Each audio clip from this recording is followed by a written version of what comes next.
Also ich fange bei Ihnen an, Olaf Scholz, der ja nicht offensichtlich in der Lage war, einen solchen Konflikt so zu regeln, dass die Regierung über so eine schwierige Zeit, das war der Tag der US-Wahl, an dem sie auseinandergebrochen ist, da über die Regierung zu halten. Warum soll man den noch mal wählen? Ich bin jetzt ein bisschen erstaunt, dass wir nur über diese 3 Tage vor dem es geht um Vertrauen und es geht um Regierungsfähigkeit. Aber nicht über das D-Day-Papier der FDP und über die lang anhaltenden Planungen zum Bruch dieser Koalition. Sie tun mir den Gefallen, wir wollen jetzt gerne auch über die FDP reden, aber bei Ihnen liegt die SPD. Wir haben den Bruch der Koalition nicht geplant. Wir hätten diese Koalition sehr gerne zu Ende geführt. Ist das Vertrauen langfristig beschädigt, Frau Esken? Ich spekuliere heute Abend ganz bestimmt über Ich habe Sie gar nicht über Spekulationen gefragt. Ich wollte nur wissen, wie das Vertrauen zwischen Ihren Parteien ist. Ja, wir haben ja schon gehört, welche Koalition am wahrscheinlichsten ist, gerade eben vom Panel runter. Also die SPD hat in der Vergangenheit immer nach Wahlen sich angeschaut, wie die Zahlen sind und mit wem eine Zusammenarbeit möglich ist. Da gibt es eine Partei, mit der wir unter keinen Umständen zusammenarbeiten, auch nicht für einzelne Anträge. Das ist die AfD. Und mit allen anderen sind wir bereit, Gespräche zu führen und zu schauen in Sondierungen, ob man sich vertrauen kann.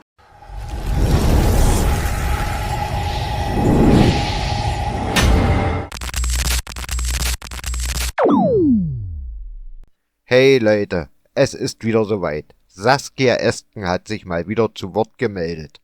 Und was soll ich sagen? Dieselbe Leier wie immer. Die böse AfD, Brandmauer hier, Brandmauer da, aber null Lösung für die echten Probleme. Christian Lindner hält dagegen, aber ob das reicht? Die Debatte bei Maischberger war ein einziges politisches Schauspiel. Mit viel Schminke, aber ohne Substanz.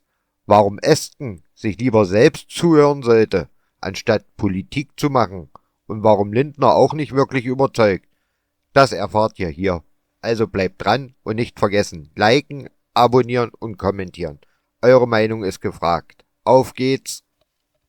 Ich freue mich sehr, dass eben 2 Parteivorsitzende hier sind. Einer ist von der FDP, er ist auch gleichzeitig der Spitzenkandidat seiner Partei und unser ehemaliger Bundesfinanzminister Christian Lindner. Und es ist bei uns die SPD-Chefin Saskia Esken. Herzlich willkommen.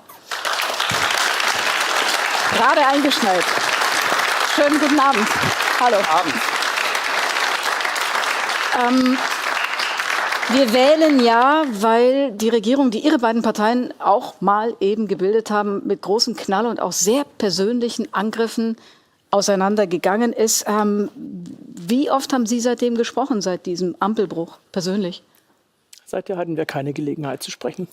Ich treffe aber viele Sozialdemokratinnen und Sozialdemokraten und bekomme auch zum Geburtstag liebenswürdige Grüße. Also es gibt noch Kontakt. Aber Sie beide noch nicht? Wir hatten keine Gelegenheit. Seit dem Bruch, nein. Herr Lindner, Sie haben gesagt, Olaf Scholz würden Sie nicht mehr einladen zu Ihrer Hochzeit. Das sind Sie gefragt worden. Friedrich Merz. Gut, dass Sie es sagen, weil ich selber würde über solche Trivialitäten ungefragt nicht sprechen. Friedrich Merz hat neulich gesagt, wie das war, als er mal quasi alle ehemaligen Ampelpartner bei sich im Büro hatten. Das ist sozusagen sein Blick auf Sie.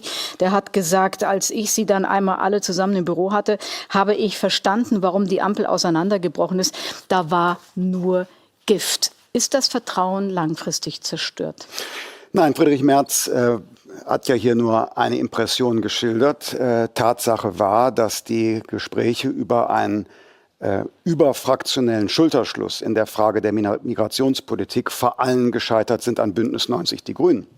Ja. Da lag das Problem, denn die Grünen haben hier auf ihrem Parteitag beschlossen, den sogenannten... Das meinte er nicht. Ich rede jetzt wirklich über die Atmosphäre. Woher wissen Sie, wie die Atmosphäre da und was er meint? Nee, weil ich das ganze Zitat gelesen habe und es ging ihm wirklich um die Atmosphäre und ich möchte gerne ganz besonders auf das Vertrauen eben auch zwischen SPD und FDP heute. Ja, aber ich kann Ihnen schildern, wie die Lage war. Die Lage war, dass der Schulterschluss zwischen den Fraktionen im Bundestag gescheitert ist, an der Fraktion Bündnis 90 Die Grünen.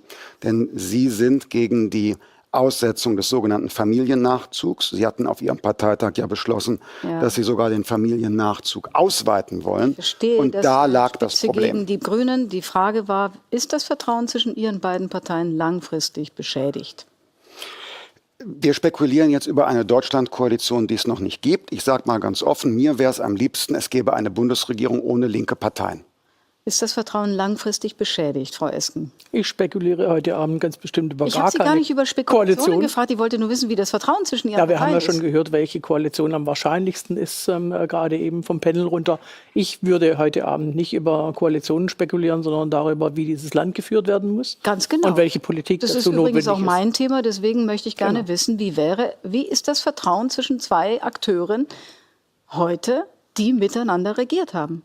Also die SPD hat in der Vergangenheit immer nach Wahlen sich angeschaut, wie die Zahlen sind und mit wem eine Zusammenarbeit möglich ist. Da gibt es eine Partei, mit der wir unter keinen Umständen zusammenarbeiten, auch nicht für einzelne Anträge. Das ist die AfD. Und mit allen anderen sind wir bereit, Gespräche zu führen und zu schauen in Sondierungen, ob man sich vertrauen kann. Okay, und das hat jeweils mit den handelnden Personen zu tun. Wer sagt da die Wahrheit?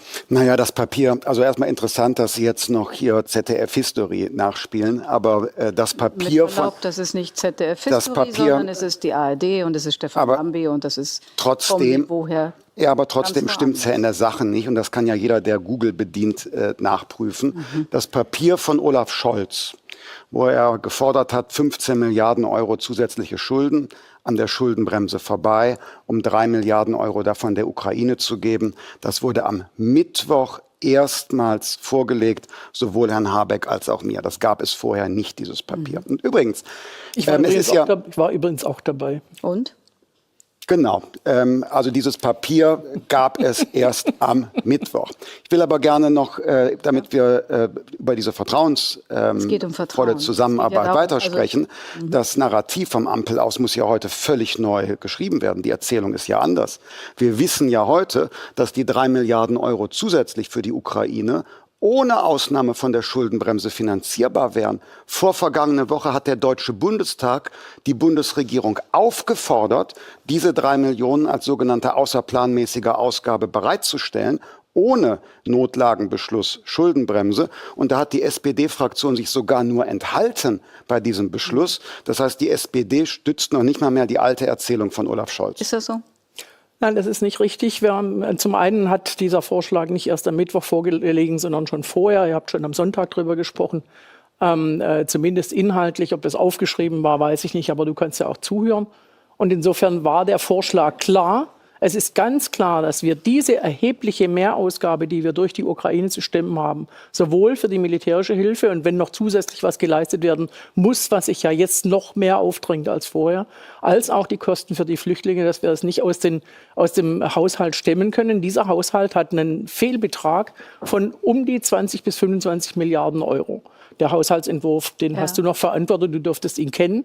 Und insofern wüsste ich nicht, wie man einfach so sagen kann, 3 Milliarden zusätzlich holen wir irgendwo her. Und wenn du im einen Moment sagst, das sei an der Schuldenbremse vorbei, die Ausnahme von der Schuldenbremse ist nicht an der Schuldenbremse vorbei, sondern sie steht an derselben Stelle im Grundgesetz wie die Schuldenbremse selbst. Ja. Diese Ausnahmeregel kann man ziehen, wir haben es auch schon gemeinsam getan. Und es ist notwendig, es wäre notwendig gewesen, um diesen Haushalt tragbar zu machen. Und der Gegenvorschlag, das muss man ja vielleicht hier auch mal auf den Tisch legen, der Gegenvorschlag aus deinem Haus und von dir persönlich war, entweder an der Rentenformel was zu ändern, das ist eine Übersetzung für Rentenkürzungen, oder bei den KDU, also bei den Kosten der Unterkunft, bei den Kommunen zu kürzen, massiv zu kürzen. Eines von beidem war ein Angebot und beides war für uns inakzeptabel. Ja. Dass wir dieses Land anzünden, um zu sagen, Rentnerinnen und Rentner sollen bluten dafür, dass wir die Ukraine weiterhin unterstützen können, oder die Kommunen sollen eben gucken, wie sie klarkommen mit ihren ohnehin schon schwierigen Finanzen. Das war für uns inakzeptabel. Das ist die alte Erzählung immer noch. Das ist keine alte Erzählung, das ist die Erzählung von jemandem, entschuldige bitte auch, wenn Herr Lambi mit mir nicht gesprochen hat, von jemandem, die dabei war. Ja, aber wir und ich kann ganz klar sagen, das ist die Realität. Aber wir haben jetzt ja einen Beschluss des Deutschen Bundestages aus dem Januar 2025. Und der Deutsche Bundestag hat mit den Stimmen von Union und FDP bei Enthaltung von SPD und Grünen die Bundesregierung aufgefordert, die damaligen 3 Milliarden Euro jetzt freizugeben. Ja, da ist ein netter Versuch, die Geschichte umzuschreiben. Da ist nichts von Rentenkürzung die Rede, da ist nichts von Einschränkungen bei der Gemeinde die Rede. Da schweigt man sich drüber Boris Pistorius hat im vergangenen Jahr 4 Milliarden Euro weniger ausgegeben, als geplant waren. Das heißt, alleine aus den nicht verausgabten Mitteln des Verteidigungsetats kann man 3 Milliarden Euro für die Ukraine finanzieren. Aha. Und da ist die Erzählung von damals zusammengebrochen. Also die Investitionen in die Bundeswehr sollen dafür herhalten. Geld ist ja übrig. Die Frage ist deshalb so Wollen wir nicht nach vorne schauen? Ja, und danke, dass Sie mich daran erinnern. Bitte schön, deswegen mache ich das nämlich hier, weil es gibt einen wirklichen Vorwurf auch von ganz vielen Menschen, die sagen, die so eine Regierung an die Wand gefahren haben, warum stellen die sich eigentlich noch zur Wahl? Also ich fange bei Ihnen an. Olaf Scholz, der ja nicht offensichtlich in der Lage war, einen solchen Konflikt so zu regeln, dass die Regierung über so eine schwierige Zeit, das war der Tag der US-Wahl, an dem sie auseinandergebrochen ist, da über die Regierung zu halten. Warum soll man den noch mal wählen? Ich bin jetzt ein bisschen erstaunt, dass wir nur über diese 3 Tage vor dem es geht um Vertrauen Novembertag und es geht sprechen, um Regierungsfähigkeit. aber nicht über das D-Day-Papier der FDP und über die lang anhaltenden Planungen zum Bruch dieser Koalition. Sie tun mir den Gefallen, wir wollen jetzt gerne auch über die FDP reden, aber bei Ihnen liegt die SPD. Wir haben den Bruch der Koalition nicht geplant. Wir hätten diese Koalition sehr gerne zu Ende geführt, weil es notwendig gewesen wäre, diesem Land auch Stabilität zu geben und weiterhin auch gut regiert zu werden. Vor allem in der Frage der Solidarität mit der Ukraine, vor allem in der Frage, was passiert eigentlich mit dieser Welt, wenn Trump gewählt wird, und gewählt war er schon. An dem Tag hat der Kanzler diesen Finanzminister entlassen. Ja, weil es für uns nicht mehr tragbar war, die Frage gestellt zu bekommen, wenn wir die Ukraine weiterhin und mehr unterstützen wollen, wer soll dann in Deutschland dafür bezahlen? Mit wem? Das war für uns inakzeptabel. Und Sie glauben, deswegen kann man ihn auch noch mal wählen? Olaf Scholz hat an der Stelle den richtigen Vorschlag gemacht. Den hat er übrigens da nicht zum ersten Mal gemacht und auch nicht 3 Tage vorher zum ersten Mal, sondern ganz bestimmt nicht, sondern seit den gesamten Haushaltsverhandlungen ist immer wieder ins Spiel gebracht worden. Wir können die Kosten, die wir für den Ukraine-Konflikt, den Ukraine-Krieg und die Geflüchteten er hat aus 3,15 Milliarden gemacht und das haben wir häufig diskutiert, auch hier mit Olaf Scholz. Richtig. Herr Lindner, warum soll man Sie wählen? Sie sind jemand, der 3-mal jetzt weggelaufen ist. Einmal Jamaika nicht gemacht hat, einmal jetzt die Ampel mitgecrasht hat und dann sind Sie als Generalsekretär der FDP in einer Situation 2011 dann von der Fahne gegangen, als es der FDP schlecht ging. Wann ist das eigentlich passiert, Frau Maischberger, dass gewechselt worden ist von Politikern kleben an ihren Sesseln zu Politiker sind bereit, für ihre Überzeugungen auch hohe Staatsämter aufzugeben? Das kommt darauf an, wann wurde das eigentlich gewechselt? Ja. In der Sache war es jedenfalls so, und da gibt es auch überhaupt gar nichts zu relativieren. Für die FDP war klar, in einer solchen Wirtschaftskrise, wie wir sie haben, die unveränderte Ampelpolitik fortzusetzen, wäre nicht verantwortbar gewesen. Wir haben inzwischen wieder fast 3 Millionen Arbeitslose. Wir haben kein Wachstum mehr. Und in dieser Situation war eine Wirtschaftswende erforderlich. Das Angebot war entweder eine Neuausrichtung der Wirtschaftspolitik, damit die Menschen keine Angst mehr haben müssen um ihren Job, oder gemeinsam neue Wahlen herbeizuführen. Und die Politik der Ampel, wie sie war, hätte die FDP auf keinen Fall fortgesetzt. Und wissen Sie, Frau Maischberger, ich treffe mehr Leute, weit überwiegend mehr Leute, die sagen, warum habt ihr das nicht schon mindestens ein Jahr vorher beendet? Warum haben Sie nicht? Ja, da war ich in der Tat in der Abwägung nicht so weit. Man habe gehofft, es gab ja dieses Haushaltsurteil des Bundesverfassungsgerichts, als 60 Milliarden Euro verworfen worden sind, dieser Buchungstrick von Olaf Scholz bei Corona. Da hätte man im Nachhinein sagen müssen, Geschäftsgrundlage ist entfallen. Geschäftsgrundlage ist entfallen. Wir müssen die Koalition neu verhandeln. Aus heutiger Sicht würde ich das anders machen. Ich habe trotzdem, die Frage ist ja, warum soll man jemand, der quasi eine solche Regierung schon einmal dann verlassen hat und danach sagt, ich hätte es nur sehr viel früher machen sollen, warum soll man denen eine neue Regierungsverantwortung mit anvertrauen? Frau Maischberger, wer ein höchstes Staatsamt aufgibt oder bereit ist, sich entlassen zu lassen wegen der eigenen politischen Überzeugungen, ich glaube, der hat bewiesen, dass es ihm ernst ist mit seinen Überzeugungen. Ich könnte jetzt noch Finanzminister sein, mit all dem, was damit verbunden ist. Sie könnten auch mit Armin Laschet jetzt. Ja, das war aus anderen Gründen nicht möglich. Jamaika mit Armin Laschet, das wollte die CSU nicht. Aber ich könnte ja Finanzminister sein. Ich hätte aber meine Selbstachtung verloren und ich hätte dem Land geschadet, weil in der Wirtschaftskrise die alte Regierung Scholz nicht in der Lage war, angemessen zu So, handeln. Sie haben beide jetzt dargelegt, warum man SPD und FDP trotzdem wählen soll, trotzdem sie schon eine Regierung quasi nicht weitergeführt haben. Jetzt die wichtige Frage. Die geopolitischen Umstände verändern alles. Wir wissen, die USA ist möglicherweise nicht mehr der feste Partner an unserer Seite. Wir wissen, es gibt vielleicht einen Frieden über den Kopf der Ukraine hinweg, der am Ende dann abgesichert werden muss von Europa und damit auch von deutschen Soldaten möglicherweise oder auf jeden Fall von einer deutschen Beteiligung. Frau Esken, wie finanziert man das, was da auf Deutschland zukommt, die Mehrbelastungen, die absehbar sind? Das ist tatsächlich eine sehr große und bedeutende Frage. Ja. Und die muss beantwortet werden, aller spätestens 2028, wenn das Sondervermögen verbraucht ist, wenn wir eben diese 2% der Wirtschaftsleistung, die wir zugesagt haben, für die Verteidigung, für die Verteidigungsfähigkeit des Landes auszugeben, dass wir die dann eben aus anderen Mitteln stemmen müssen. Vermutlich auch mindestens schon früher. 2%, möglicherweise mehr. Und dieser Frage müssen wir uns stellen. Also Olaf Scholz Unsere hat gesagt, es soll die Renten nicht drunter leiden, es soll nicht die Straßen und die Schulen drunter leiden.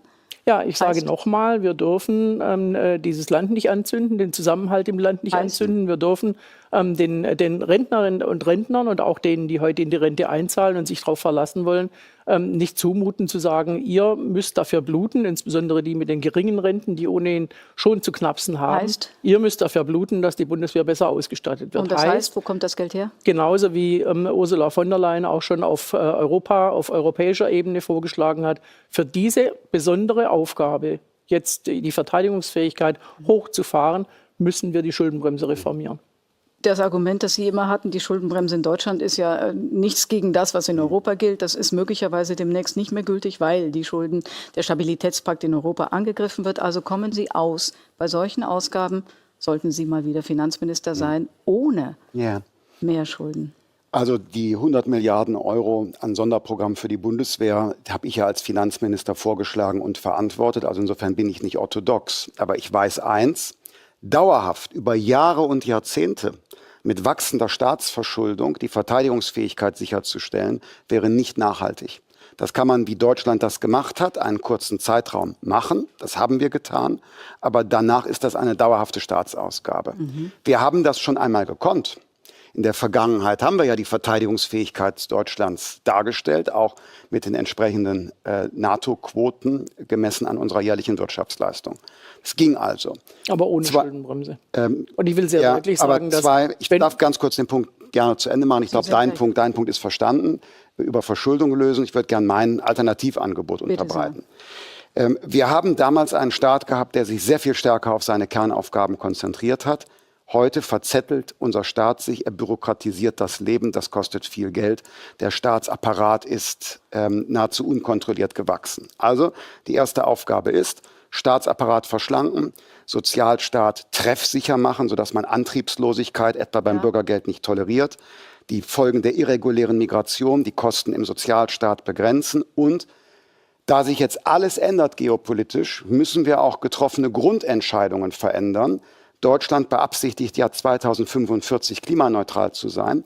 Das bringt physikalisch gar nichts, denn die CO2-Emissionen, die wir früher in Deutschland vermeiden, können nur von Polen, Frankreich und Italien genutzt werden.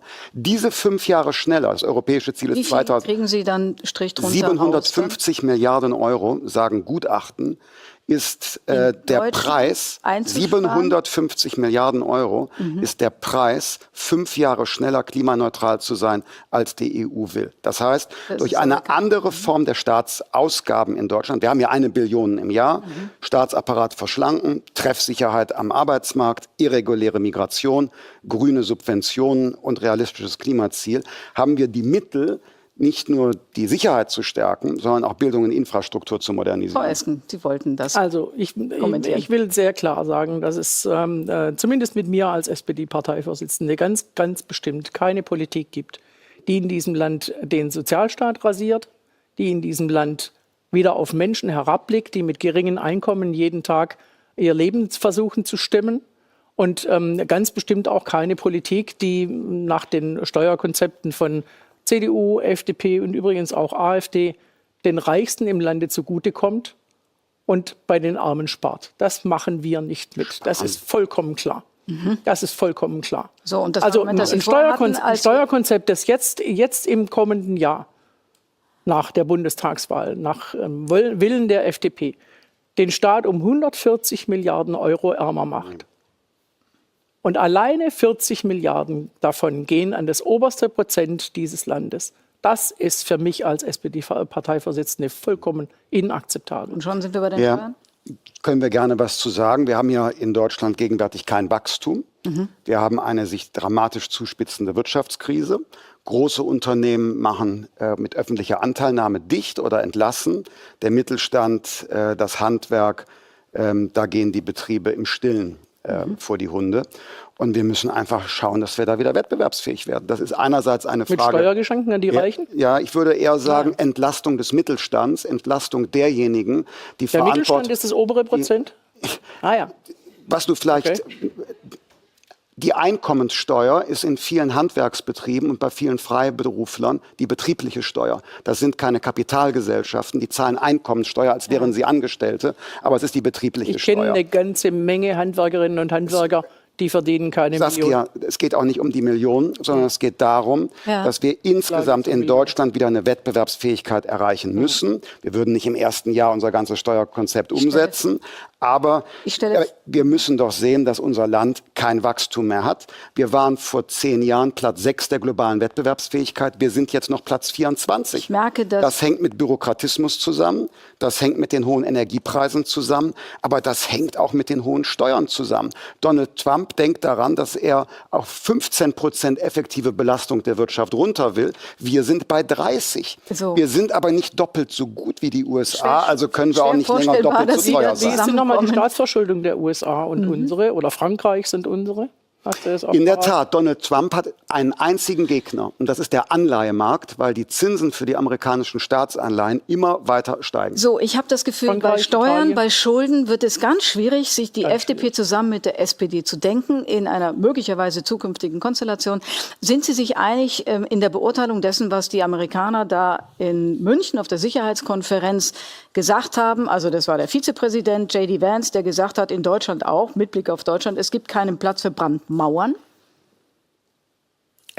Jedwede Zusammenarbeit mit der AfD, mit einer rechtsradikalen Partei, ist inakzeptabel. Egal ob für einzelne Anträge, wie sie in der letzten Sitzungswoche des Bundestags herbeigeführt wurden, noch geschweige denn für mehr als das. Also Einigkeit? Mit Blick also Brandmauer ja. Brandmauer ja, keine Zusammenarbeit mit der AfD, aber einen Unterschied mache ich. Wenn eine demokratische Fraktion wie die CDU/CSU einen Gesetzentwurf einbringt, der Dinge enthält, die auch sozialdemokratische Ministerpräsidenten für richtig halten, da ist nicht der Skandal, dass da die AfD zustimmt, da ist der Skandal, dass SPD und Grüne es nicht getan haben. Also zum einen, ich will vielleicht die Geschichte klären, zum einen haben wir beantragt, dass dieser Gesetzesentwurf in den Ausschuss zurücküberwiesen wird. Ihr habt dagegen gestimmt, gemeinsam mit FDP, mit der CDU und AfD. Wir haben beantragt, dass der zurücküberwiesen wird. Ihr hattet ihn übrigens abgelehnt im Ausschuss im September. Und der Entschließungsantrag, wegen der Bedenken, die wir dazu hatten. Nee, wegen der Ampel. Und der Entschließungsantrag, der am Mittwoch mit euren Stimmen und mit der AfD durchgestimmt wurde, der war ja durch die Bank verfassungswidrig, europarechtswidrig, aber auch wirkungslos, weil nur für einen wirkungslosen Entschließungsantrag einen solchen Affront zu begehen, alle Kirchen gegen sich zu haben, die Gewerkschaften gegen sich zu haben, den Rat der Altkanzlerin gegen sich zu haben, das ist schon ziemlich und wow. Die FDP hat zugestimmt. Ja, weil wir brauchen eine andere Migrationspolitik in Deutschland. Und wir schaffen das Asylrecht ab. Ich bin komplett anderer Meinung als die SPD und weite Teile der Grünen. Man wird die AfD nicht mit Lichterketten klein machen. Man macht die AfD nur klein, indem man die Probleme klein macht, die AfD einst groß gemacht haben. Und hier sehen wir eine Weigerung. Das hat die Innenministerin getan. Hier sehen wir unverändert Kannst du einmal einen Gedanken ertragen, auch wenn er von mir kommt? Wirklich ohne Unterlass. Ja? Also die Grünen, insbesondere die Grünen, sperren sich bei vielen notwendigen Maßnahmen. Deshalb kann ich eins sagen, trotz jetzt hier unserer Meinungsverschiedenheit würde ich nicht ausschließen, dass wir über eine Deutschlandkoalition mit der SPD sprechen. Und Sie glauben, aber eine Sache kann ich sagen, mit den Grünen werden wir jedenfalls keine neue Regierung bilden, nach den Erfahrungen der vergangenen 3 Jahre. Ich unterscheide die Grünen klar von der AfD. Die Grünen sind heute nicht hier. Aber jetzt mal unter uns, Herr Lindner. Nicht mehr in Regierung wenn die FDP reinkommt, dann reicht es ja eben für ein Zweierbündnis wahrscheinlich rechnerisch nicht mehr. Das heißt keine große Koalition, sondern dann ist eine Deutschlandkoalition eine wahrscheinliche Variante. Warum soll denn diesmal ein Dreierbündnis, wo wieder 2 Parteien dabei sind, die es schon beim ersten Mal nicht so gut rüberbekommen haben, warum sollten wir diesmal nochmal das wollen? Es sind 4, die CSU ist noch dabei. Mir ist nochmal für diese Spekulation ehrlich gesagt, ich weiß nicht, ob es das besser macht. Oder ich merke ja, Sie sind heiter. Ich wollte es nur sagen, es sind 4, weil die CSU dabei ist. Noch schöner. Ich habe die große Koalition mit 3 Partnern schon erlebt, deswegen kann ich das bestätigen. Aber mir ist für die ganze Spekulation ein bisschen zu viel Wenn dabei. Das ist bei Spekulationen nun mal der Fall. Das ist so. Ich wollte nur wissen, ob wir uns darauf freuen können, wenn Sie miteinander regieren müssen. Ich halte es für einigermaßen hypothetisch. Zu diskutieren, was passiert, wenn die FDP in den Bundestag kommt. Also wenn die SPD bei 13, 14, 15% landet, Frau Esken, das wäre die historisch schlechteste Variante. Sind Sie dann noch Vorsitzende? Das ist eine Frage, die ich mir am Sonntag und am Montag stellen werde, gemeinsam mit in den Gremien der SPD. Wenn dieses Ergebnis so kommen sollte. Aber jetzt erstmal sind wir noch damit beschäftigt, volle Fahrt voraus. Wahlkampf zu machen. So, wenn die FDP nicht reinkommt, hören Sie auf, Politik zu machen? Also wer Wolfgang Kubicki oder mich gerne in der Politik sehen will, muss die FDP wählen. Und wissen Sie, 32%, und wer sie nicht sehen will, 32%, der Mann, den du noch mir gegenüber 32% oder 31% für die CDU macht keinen Unterschied, ob die 32 oder 31% haben. 4 oder 5 für die FDP macht einen Riesenunterschied. Und vor allen Dingen die SPD würde sich darüber freuen. Aber die Frage war ja, wenn man nicht FDP wählt, sind Sie dann ganz weg? Ich konzentriere mich nur auf den 23. Februar, dass das da klappt. Und ich würde gerne aufpassen, dass Friedrich Merz nicht zu viele Zugeständnisse Richtung SPD oder Grünen macht. Dann lieber Sie mit dabei. Vielen herzlichen Dank für heute. Christian Lindner, vielen Dank. Saskia. Was soll man zu Saskia Esken noch sagen? Es ist immer dasselbe. Phrasen runterrattern, Brandmauern beschwören und alles nachplappern, was Olaf vorgibt. Dabei wird völlig ignoriert, dass die eigene Politik komplett gescheitert ist. Die SPD hat es in all den Jahren nicht geschafft, die Probleme dieses Landes zu lösen. Im Gegenteil, sie hat sie mit verschärft. Und dann wundert man sich über sinkende Umfragewerte. Vielleicht wäre es an der Zeit, sich ein Hobby zu suchen, Frau Esken. Aber bitte nicht mehr in der Politik.